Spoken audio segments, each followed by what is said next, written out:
François, aujourd'hui, on va faire quelque chose de spécial. Depuis des années que nous, on parle de chasse à l'ours. Maintenant, on va faire un bourguignon d'ours. Donc, de l'ours bourguignon, c'est une des seules façons. Il y en a d'autres, mais c'est une des façons que je calcule les plus faciles de cuire de l'ours pour que tout le monde s'habitue à manger de l'ours. Exact. Bon, première étape qu'on a faite avec notre ours, bien important, il faut que je le répète, pourquoi c'est important de ne pas manger de viande d'ours crue ou saignant, c'est qu'à l'intérieur de la viande d'ours, on a un genre de petit verre, comme dans la morue à la limite. Hein? Les gens disent, ouais, mais l'ours, c'est pas bon, mais la morue, c'est pareil. L'ours, le verre qui est à l'intérieur s'appelle de la trichinose. Et si la viande n'est pas très cuite, c'est pas mortel, mais vous allez devenir malade. Donc, bien important que la viande soit bien cuite. En bœuf bourguignon, on ne se trompe pas. L'ours bourguignon, c'est une façon. Claude, est-ce qu'il faut faire quand même une attention à la manipulation? Non, pas du tout. Pas du tout. Ah, non, il n'y a pas de danger au niveau de l'ours. C'est vraiment la consommation. C'est juste la consommation. Donc, c'est bien évident que si on se coupait comme n'importe quel gibier, je dirais aux gens de se désinfecter. Mais comme tel, il n'y a pas de problème. Puis la viande d'ours, contrairement à ce que les gens peuvent penser, regardez la couleur de ça. Comment c'est une belle couleur.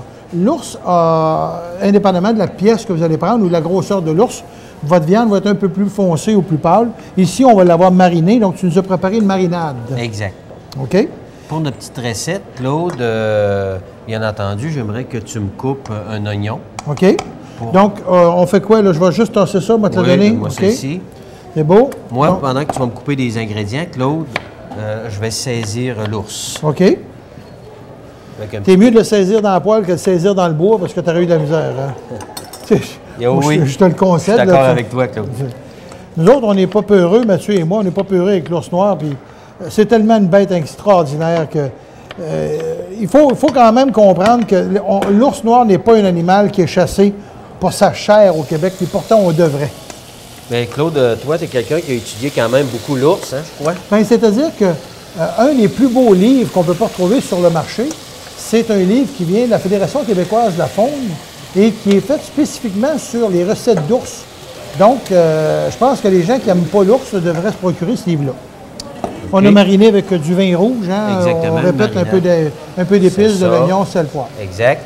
Pour confectionner, j'aimerais, Claude, que tu me fasses une coupe de gousse d'ail. Oui. Question de parfumer. Donc, ton oignon est fait. Parfait. Merveilleux. Et par contre, il va y avoir, j'ai vu dans la recette que ça nous prenait de l'oignon caramélisé. C'est quoi la différence, François? Claude, de l'oignon caramélisé, c'est un oignon qu'on a émincé, qu'on a sauté à la poêle vers la fin, avant qu'il soit trop bronzé, c'est qu'on a rajouté un peu de sucre. Ah bon? Moi, j'aime travailler, Claude, avec un peu de sirop d'érable. Du miel? Du miel, qui est naturel. Mais c'est à votre discrétion. Mais comme là, on voit ici, là, j'ai des oignons que j'ai caramélisés. Ça donne une belle petite coloration. C'est légèrement sucré. Encore là, on peut finir avec un petit soupçon de vinaigre balsamique, tout dépendamment. Ça aussi, le vinaigre balsamique, c'est toujours au goût, hein, et ça dépend de ce que les gens aiment. C'est ça. Bon, tu m'excuseras de m'amuser avec mon gadget, mais quand tu commences à travailler des gousses d'ail avec ce petit tuyau-là, je ne peux pas appeler ça autrement qu'un tuyau. Y a-t-il un mot pour ça? Non, il n'y a pas de mot. Un peleur d'ail. Moi, que je suis quelqu'un qui est encore mieux que la petite serviette qu'on a. On dit essayer, c'est l'adopter. Hein? Ah ouais, moi, je suis plus capable de m'en passer maintenant, depuis que j'ai goûté à ça. Donc là, ici, j'enlève le germe.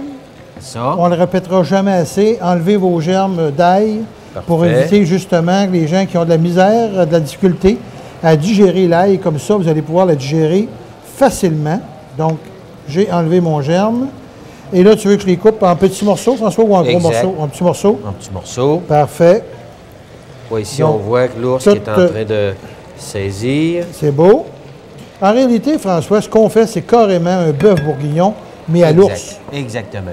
Comme c'est une viande de bois qui est un peu plus forte, qu'est-ce qu'il faut qu'on rajoute ou qu'on enlève ou il ne faut pas qu'on mette pour essayer de ne pas rehausser un goût qui serait trop fort, par exemple? Bien entendu, les fines herbes, il fait beaucoup, Claude. C'est sûr que si on rajoute, il n'y a rien qui empêche de rajouter des fines herbes fraîches, mais il faut éviter d'en mettre trop. Exemple, comme du romarin qui est très, très parfumé. Encore là, ça va donner un goût désagréable. OK. Donc, puis on pourrait quand même toujours mettre notre feuille de laurier? Notre feuille de laurier, encore là, une coupe de feuilles de laurier. Encore là, ça parfume beaucoup, donc il faut éviter d'en mettre en mettre trop. OK. Exact. Voilà, voici ton ail. Ton ail est prêt. J'ai enlevé tous mes germes, encore une fois, bien sûr. L'ail est prêt, notre oignon est prêt. Nos légumes sont prêts. Oui. Donc, Claude, je vais prendre ici mes cubes qu'on a fait saisir. Je vais les déposer dans un chaudron. Oui. Ça sent bon. Ah, c'est de l'ours, finalement, c'est pour les gens qui nous écoutent là, présentement, c'est de l'ours qu'on fait. Donc, les gens ont peur de goûter à la viande de l'ours en disant que l'ours est un charognard. Je rassure les gens, c'est pas vrai. Tout ce que vous avez entendu concernant l'ours noir, c'est pas vrai.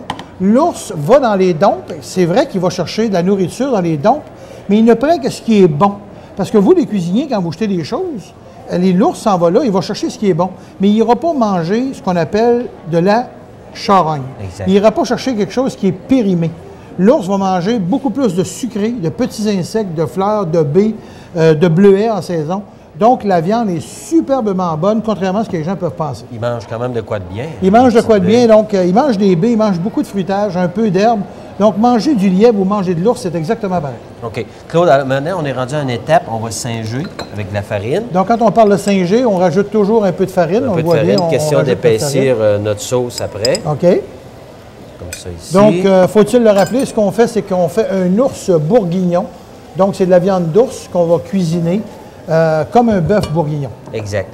Bon, maintenant, Claude, on va rajouter notre oignon caramélisé. Qui a été caramélisé. Parfait. Avec un peu de Donc, on a fait de l'oignon caramélisé, c'est-à-dire qu'on a fait blondir de l'oignon.